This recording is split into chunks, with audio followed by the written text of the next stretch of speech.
ایک دن نبی پاک صلی اللہ علیہ وسلم نے پوچھا صحابہ سے کہ وہ کون سا درخت ہے جس کے پتے نہیں گرتے، اور وہ درخت اس طرح ہے جس طرح مومن ہوتا ہے، وہ درخت میرے مومن کی طرح بتاؤ۔ حضرت عبداللہ ابن عمر فرماتے مجھے پتا تھا کہ وہ کھجور کا درخت ہے، لیکن چونکہ ابو بکر صدیق بھی بیٹھے ہیں، عمر فاروق بھی بیٹھے ہیں، مولا علی بھی بیٹھے ہیں، عثمان غنی بھی بیٹھے ہیں، اتنے اتنے جید لوگ بیٹھے ہیں، تو مجھے حیا آتی تھی کہ میں کیوں جواب دوں۔ کہتے ہیں سرکار نے کئی دفعہ پوچھا، لوگوں نے کئی اور درخت بتائے، پر فرمایا تمہارا جواب درست نہیں ہے۔ آپ حیا کے اس پہلو پر غور کریں کہ سوال کا جواب آتا ہے، سوال کا جواب، یعنی مجھے سوال کا جواب آتا اور پھر میں دوں نہ، مجھے بدعزمی نہ ہو جائے گی۔ یہ کیسے ممکن ہے کہ میری رات گزر جائے، مجھے پتا بھی تھا اور میں نے بتایا نہیں۔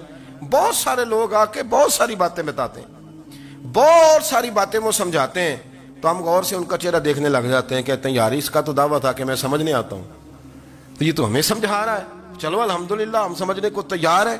لیکن میرے عزیز پتہ بھی ہے جواب کا، علم بھی ہے، لیکن فرماتے ہیں میری حیا نے مجھے اجازت نہ دی کہ میں جواب دوں۔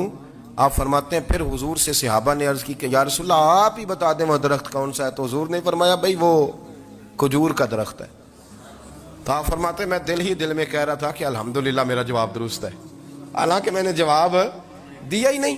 تو لفظوں میں حیا، جملوں میں حیا، آنکھوں میں حیا، اٹھنے میں حیا، بیٹھنے میں حیا، چلنے میں حیا ایک خوبصورت حسن ہے۔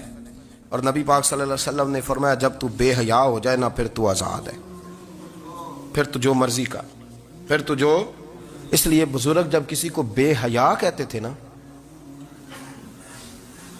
اللہ اکبر، اور جب کسی کو کہتے تھے نا یہ بے حیا ہے تو لوگ سمجھتے تھے کہ ہلکی سی بات کر دی ہے، لیکن ان کا معنی یہ ہوتا تھا کہ بس بھائی اب اس کے ساتھ کوئی کلام کرنے کی ضرورت ہے، اس کو اب اصلاح کی ضرورت نہیں، یہ بے حیا ہے۔ کیا معنی؟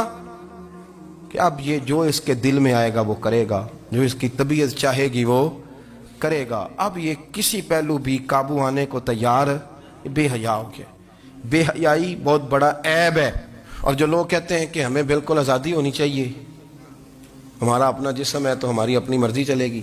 ایک وزیر صاحب ہیں، پتہ نہیں میں ان کو جانتا تو نہیں، انہوں نے سینٹ میں تقریر کی ہے، میں نے ان کی بات سنی ہے، اس نے کہا نہیں بھائی جسم رب کا ہے تو مرضی بھی تو رب کریم کی چلے گی، اور مرضی بھی، یہ مرضی بھی اللہ کی۔ یہ مجھے تھوڑا سا مسئلہ ہے جسم پر، کبھی کبھی مجھے کثرت سفر سے الرجی ہو جاتی ہے۔ میرے ساتھ لوگ نا دل سے پیار کرتے ہیں، شاید ہی کوئی اچھا ڈاکٹر ہو جس تک میرے سنگی مجھے لے کے نہ گئے ہوں، پر جسم اللہ کا ہے نا، مرضی بھی جب وہ چاہے گا صحت دے گا۔ کیوں کچے کاموں میں لوگ پڑ گئے؟